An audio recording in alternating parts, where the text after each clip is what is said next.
Mais avant...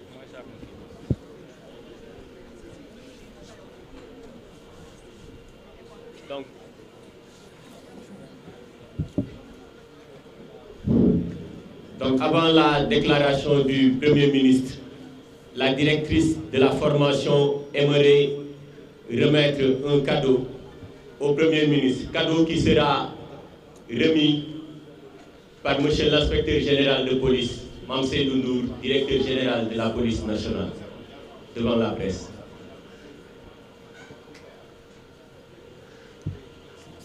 Nous invitons avec déférence M. le Premier ministre à recevoir des mains de M. l'inspecteur général de police, Mame Seydou Ndour, directeur général de la police nationale, un cadeau offert par la direction de la formation.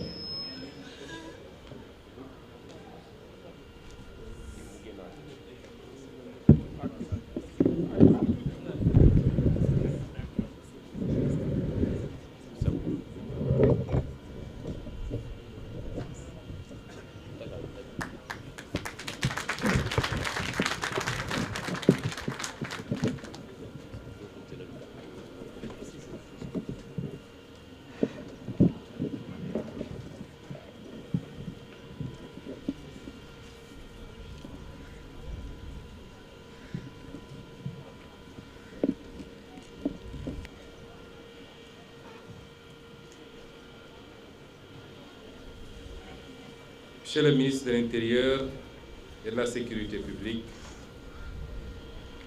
Monsieur le ministre des Forces armées, Monsieur le ministre de l'Économie et des Finances, Monsieur l'inspecteur général de police, directeur général de la police nationale, Messieurs les officiers généraux, officiers, sous-officiers et agents de police,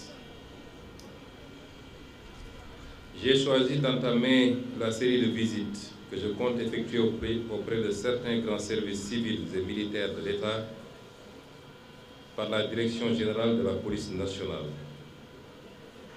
Ce choix n'est pas fortuit, eu égard au rôle important que celle-ci joue dans la préservation de notre ordre et de notre paix intérieure dans un contexte géopolitique et géostratégique empreint de risques sécuritaires protéiformes.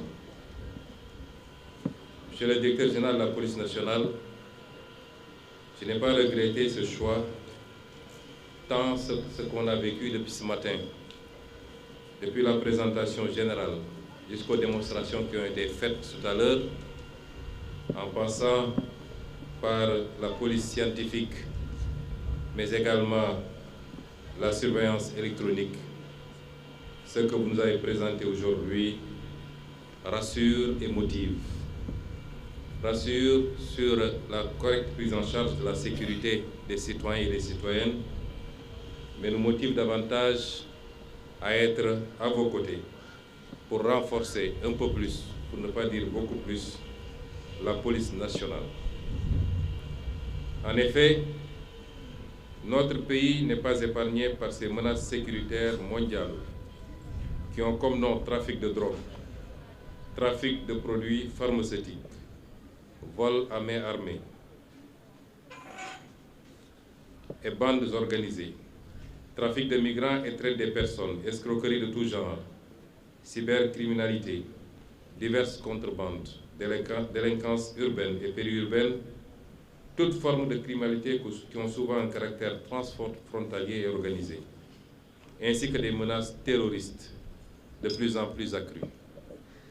Dans ce contexte, la police nationale, chargée, à côté des autres forces de défense et de sécurité, d'assurer la sécurité des personnes, des biens et des institutions, a toujours fait preuve d'engagement, de professionnalisme, de dévouement et surtout de résilience pour faire face à ces menaces, participer à la pacification de l'espace national et honorer ces missions essentielles que sont le maintien de l'ordre public, la police judiciaire, la prévention de la délinquance, la lutte contre les criminalités, l'insécurité routière et j'en passe. Sans oublier son apport substantiel au maintien de la paix au niveau mondial. Au nom de son Excellence, Monsieur le Président de la République, et à mon nom personnel, je vous félicite, Monsieur le Directeur général de la police nationale, vous et vos hommes, pour l'engagement et le professionnalisme dont vous faites montre tous les jours dans l'accomplissement de votre mission, malgré l'insuffisance relative des moyens humains et matériels mis à disposition pour relever vos capacités stratégiques et opérationnelles. À titre anecdotique, il y a quelques semaines, j'ai effectué une discrète promenade nocturne dans différents quartiers de Dakar qui m'a permis d'apprécier le déploiement stratégique et vigilant des FDS pour veiller à la quiétude des citoyens. À hauteur du marché Colobane, je suis tombé sur une de ces opérations contre la mendicité sur la voie publique, l'insécurité et l'occupation anarchique. Dans les rigueurs de la nuit et du froid, j'ai pu échanger quelques minutes avec les agents de police et apprécier la délicatesse physique, matérielle et humaine de leurs tâches. C'est le lieu ici également de témoigner félicitations, encouragement et soutien total à M. Mohamedou Bamba Cissé, ministre de l'Intérieur et de la Sécurité publique, pour les importantes initiatives en cours, en plus des aspects sécuritaires, vise l'assainissement et l'amélioration du cadre de vie des Sénégalais sur l'ensemble du territoire national. Messieurs les officiers généraux, officiers, sous-officiers et agents de police, dans ce Sénégal jouissant de la stabilité et de la paix intérieure, mais exposé aux risques sécuritaires exogènes, nos options sont claires. Un renforcement capacitaire substantiel des forces de police pour la préservation des acquis intérieurs, couplé à celle des armées pour la sanctuarisation des frontières. Cette modernisation de la police nationale n'est pas un luxe, mais le gage d'une efficacité opérationnelle pour la satisfaction constante de la demande sociale de sécurité intérieure, elle-même gage d'un développement socio-économique équitable et souverain. Nous le savons tous, point de développement, quel qu'il soit, sans sécurité suffisante. Par ailleurs, cette montée en puissance de la police nationale permettra à notre pays de garder son rang, voire de le hisser parmi les pays du monde qui contribuent le plus, mais également le mieux aux opérations de maintien de la paix déployées par les Nations Unies dans les pays en crise. À cet effet, je vous engage, Monsieur le Directeur général de la police nationale, sous les ordres et la supervision de Monsieur le ministre de l'Intérieur et de la Sécurité publique, à poursuivre les réformes entamées au sein de la police nationale pour en faire cette grande institution à même de répondre convenablement à ses missions. Ainsi, en droite ligne de la vision Sénégal 2050, portée par son Excellence Monsieur le Président de la République, je réitère l'engagement de mon gouvernement à accompagner sans réserve notre police nationale pour une réalisation réussie de ces vastes chantiers. Oui, nous avons de très hautes ambitions pour la police nationale, ses ressources humaines, ses conditions d'existence et de travail, sa protection. C'est pour cette raison, ces grandes ambitions que nous avons. Et je suis venu accompagné de Monsieur le ministre des Finances. C'est pour cette raison que le budget de cette année pour la police nationale s'élève à 150 milliards 869 415 279 francs contre 127 milliards 519 906 000 francs en 2025, soit une hausse de 23 milliards 300 en valeur absolue et 18,31% en valeur relative. Nous sommes dans un contexte que vous connaissez tous, marqué par des difficultés budgétaires. J'y reviendrai tantôt. Et ces difficultés nous ont appelés à procéder à des coupes budgétaires, la plupart du temps qui ont touché tous les départements, la primature y compris. Mais l'importance stratégique que nous accordons à la police nationale a justifié qu'il n'y ait non seulement pas de coupe, mais que le budget de la police nationale ait été réévalué à hauteur de 18,31% en valeur relative.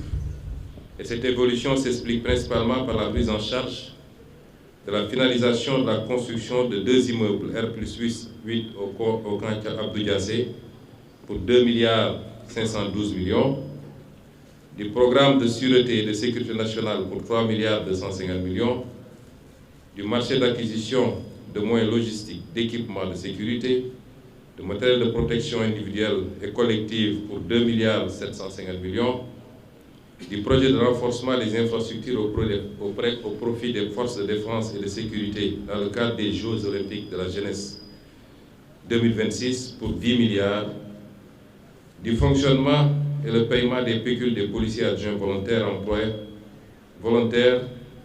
emploi des jeunes pour 2,307 millions, et enfin la production de 350 000 talons de passeport numérisés pour 4,132 millions. La part de la sécurité publique.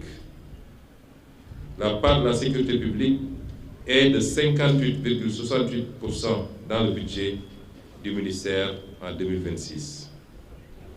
Oui, donc, nous avons des ambitions et de très hautes ambitions pour la police nationale, pour ses ressources humaines, pour l'amélioration de ses conditions d'existence et de travail, pour sa protection. La matérialisation de ces ambitions aurait été plus diligente ici, comme partout ailleurs, n'eût été un héritage douloureux, conséquence d'une gestion hasardeuse et opaque des ressources publiques par le précédent régime. Ceci nous apprend au moins une chose, mais une chose fondamentale. Un pays ne se construit pas dans l'égoïsme, la démagogie budgétaire et les manipulations politiciennes. Il s'édifie méticuleusement dans la rigueur, la discipline, la transparence et l'amour de la patrie. C'est pourquoi je lance un appel aux patriotes que vous êtes. Œuvrons tous ensemble à construire d'abord une richesse nationale qui soit endogène et souveraine. À la construire dans la stabilité et le travail. Le culte du travail, le travail bien fait, mais le travail fait au service de la collectivité.